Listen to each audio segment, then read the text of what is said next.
Never feeling good enough. Poem number 16. No matter what I did, or regardless of any compliment, I never felt good enough. This pervasive feeling likened to a punch in the gut. The small, tiny voice inside feeding me harmful self-hatred lies. You'll never be good enough. You'll never receive healthy love. These words constricting around my neck like a glove. Silencing my voice, leaving me to feel I have limited choice. Stifling my growth. Why bother, it says. It's negativity mistaken as my own, with hope to blend.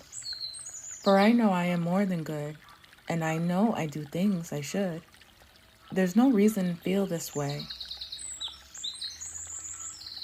And now I silence the words that it says. I'll never be good enough. Now I test that voice and call its bluff, for I am everything, quite more than enough. I don't date black girls. Poem number 35. I never dated a black girl before. I inquire, what do you mean?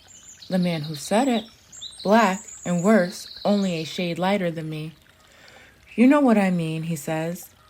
I slowly cock my head. Oh, you mean you never dated a dark-skinned girl, I said. Yes, that's it. Now I'm confused. Is this an experiment? Am I being set up to be used? This man, 4 years my senior, acted as if black beautiful women, they'd never seen her. Why me? What promotes this likability? It's not like he was the first. Men always tell me my worth. I try to take it as a compliment and avoid being curt, but always perplexed.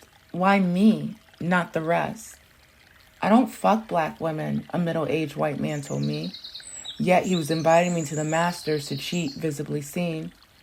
Black girls, no offense, don't keep themselves pretty. One hot Mexican, Italian, Puerto Rican had the nerve to say to me.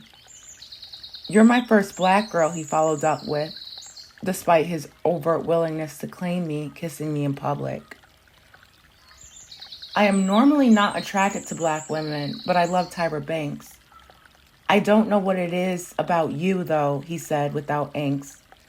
This from a financial advisor who gave me $10,000 plus whining and dining. Many of my exes have Asian ex-girlfriends and love Beyonce, but it always confuses the shit out of me because I don't look either way. I don't date black girls. They're not pretty. But for you, I'll make an exception. But why me? Always a question. But instead of focusing on my possibility, you know, the reasons they can accept me. You're not fat, you're skinny. For a black girl, you're pretty. You're not bitter and angry. A white girl dipped in chocolate was the description I was given. As if all my life, as a black woman, I wasn't living. My Puerto Rican's ex-husband's friends never called me by name. I was dubbed the pretty black girl all the same. In fact, if he ever needed to look for me, he would simply ask, did you see a tall black girl? Pretty? As if being black and pretty were an anomaly. In fact, when we first met, he said, I love black women, but the black women around here are so hard, ghetto, and angry. He alluded how they rivaled the local male's masculinity. But what gets me is I see women, Hispanic, white, Indian, and Asian, women who are all unpretty. I have my own biases and preferences and my own eyes to see. But for all the unattractive women of different races, why is it that black women are demonized as masculine and ugly?